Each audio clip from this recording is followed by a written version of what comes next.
Hai, selamat bergabung di channel ini. Hari ini kita akan mendengarkan cerita tentang realita kehidupan. Sekarang siapkan tempat senyaman mungkin dan mari kita mulai ceritanya. Tamparan realita. Danny duduk di kamarnya yang sederhana, sebuah apartemen kecil di pinggiran kota yang ia tinggali sejak lulus kuliah. Malam itu, hujan rintik-rintik membasahi kaca jendelanya, menciptakan suara menenangkan yang kontras dengan kegelisahan di dalam dirinya. Matanya terpaku pada layar laptop, sementara suara berapi-api dari seorang influencer terkenal menggema di ruangan. Kalian semua bisa sukses? Tidak ada yang namanya kerja keras sampai capek. Orang-orang sukses itu bekerja cerdas, bukan kerja mati-matian. Danny menyesap kopinya yang sudah mulai dingin, matanya berbinar penuh semangat. Sejak lulus kuliah beberapa bulan lalu, ia merasa terjebak dalam kebingungan. Tawaran kerja kantoran yang datang dari berbagai perusahaan tidak menarik minatnya. Ia merasa dunia kerja terlalu kaku, penuh aturan, dan tidak memberikan kebebasan yang diinginkannya. Baginya, bekerja 9-5 hanya akan menjadikannya bagian dari sistem yang membosankan. Ia ingin lebih, ia ingin kaya dengan cepat. Setiap malam, ia menonton video-video motivasi dari para influencer yang berbicara penuh percaya diri, seolah-olah sukses adalah hal yang bisa didapat siapa saja jika mereka cukup percaya diri dan berani ambil risiko. Video-video itu menampilkan kisah-kisah inspiratif orang-orang yang mendadak sukses setelah mengambil langkah nekat. Dari seorang pengangguran menjadi miliarder, dari seorang karyawan biasa menjadi pengusaha besar. Dan yakin, ia juga bisa seperti mereka. Ia mulai mencatat setiap kalimat motivasi yang terdengar menarik baginya. Kata-kata seperti, berani gagal adalah kunci sukses. Jangan takut keluar dari zona nyaman. Dan, orang kaya tidak bekerja untuk uang bekerja untuk mereka. Menjadi mantra yang ia ulang-ulang dalam benaknya. Rasa takutnya akan kegagalan perlahan memudar, digantikan oleh keyakinan bahwa ia bisa menjadi bagian dari para pemenang hidup yang sering dibicarakan influencer-influencer tersebut. Namun, di balik semua semangat yang membara, ada suara kecil di kepalanya yang bertanya, bagaimana caranya? Danny belum punya rencana yang jelas. Ia hanya tahu bahwa ia tidak ingin bekerja untuk orang lain. Ia ingin punya bisnis sendiri, menjadi bos atas dirinya sendiri. Tapi bisnis apa? Bagaimana cara memulainya? Pertanyaan itu terus berputar di pikirannya. Namun ia menepisnya dengan keyakinan bahwa orang sukses tidak butuh terlalu banyak perencanaan, mereka hanya perlu bertindak. Seperti yang selalu ia dengar dari video-video motivasi itu. Ia pun mulai mencari peluang bisnis yang dianggap mudah dan menguntungkan. Dalam pencariannya, ia menemukan sesuatu yang terlihat menjanjikan, yaitu dropshipping. Danny memutuskan untuk terjun ke dunia bisnis. Ia mencari-cari peluang yang dianggap mudah dan menguntungkan. Akhirnya, ia menemukan model bisnis dropshipping. Menurut banyak video yang ia tonton, bisnis ini bisa dijalankan tanpa modal besar dan tanpa perlu stok barang. Yang perlu ia lakukan hanyalah menjual produk melalui toko daringnya dan pemasok yang akan mengurus pengirimannya. Tanpa pikir panjang, Danny meminjam uang dari orang tuanya dengan alasan untuk investasi masa depan.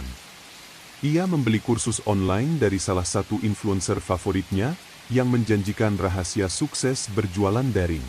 Setelah mengikuti kursus selama seminggu, Danny merasa siap. Ia membuat toko online dan mulai berjualan barang-barang trending yang menurut para influencer akan laku keras. Ia bahkan menghabiskan sebagian besar uangnya untuk iklan di media sosial. Ia membayangkan betapa cepatnya keuntungan akan mengalir ke rekeningnya.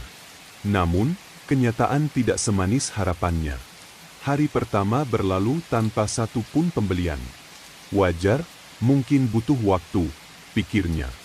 Hari kedua masih sama. Tidak ada satu pun pesanan masuk. Ia mulai merasa gelisah. Ia kembali menonton video-video motivasi, mencari jawaban mengapa bisnisnya belum juga menghasilkan keuntungan. Minggu pertama berlalu. Danny masih belum mendapatkan satu pun pesanan. Ia mulai memeriksa ulang toko online-nya. Mungkin ada yang salah dengan deskripsi produknya? Mungkin harga yang ia pasang terlalu tinggi? Atau mungkin iklannya kurang efektif? Danny mulai bergabung dengan komunitas bisnis daring yang dipenuhi orang-orang yang juga mengikuti para influencer yang sama dengannya. Di sana, ia melihat banyak orang berbagi kesuksesan mereka, atau setidaknya, begitu yang mereka klaim. Bro, kamu kurang percaya diri. Coba lebih nekat. Tambah iklan lagi, kata salah satu anggota grup. Danny mengikuti saran itu. Ia mengambil keputusan berani, meminjam uang lagi dari temannya untuk menambah budget iklan. Dengan keyakinan penuh, ia kembali mengiklankan produknya di berbagai platform media sosial. Namun, hari-hari berlalu tanpa perubahan signifikan. Pengunjung datang ke tokonya, tetapi tidak ada yang membeli. Setiap kali notifikasi masuk, jantungnya berdegup kencang, berharap itu adalah tanda pesanan pertama. Namun, yang ia dapatkan hanya notifikasi pengeluaran iklan yang terus membengkak. Bulan pertama berlalu dengan hasil yang mengecewakan. Ia mulai menyadari bahwa dropshipping tidak semudah yang ia bayangkan. Ia tidak memiliki pemahaman mendalam tentang target pasar, strategi pemasaran yang efektif, atau bahkan bagaimana cara memilih produk yang benar-benar memiliki permintaan tinggi. Lebih buruk lagi, ia semakin terjerat dalam utang tanpa adanya pemasukan. Pada titik ini, Danny mulai merasa putus asa. Ia tidak ingin mengakui bahwa ia telah gagal, tetapi setiap angka dalam laporan keuangan tokonya mengatakan sebaliknya. Ia mulai mempertanyakan apakah motivasi yang selama ini ia pegang teguh benar-benar cukup untuk meraih kesuksesan. Ia menatap layar laptopnya dengan pandangan kosong, mencoba memahami di mana letak kesalahannya. Namun, yang ia temukan hanyalah satu kenyataan pahit, mimpi tanpa rencana hanyalah ilusi. Minggu pertama berlalu. Danny sudah menghabiskan hampir semua uangnya untuk iklan, tapi penjualannya nol. Ia bergabung dengan komunitas online yang mengikuti influencer yang sama, berharap mendapatkan pencerahan. Bro, kamu kurang percaya diri. Coba lebih nekat. Tambah iklan lagi, kata salah satu anggota grup. Danny mengikuti saran itu. Ia meminjam uang lagi dari temannya untuk menambah iklan. Namun, hasilnya tetap sama, nihil. Bulan pertama berlalu. Danny mulai sadar bahwa ia telah melakukan kesalahan besar. Ia memilih produk yang terlalu banyak pesaingnya. Ia juga tidak memahami strategi pemasaran dengan baik. Namun, harga dirinya menolak mengakui kegagalan ini. Malam-malamnya semakin panjang. Ia tidak bisa tidur, pikirannya dipenuhi kecemasan.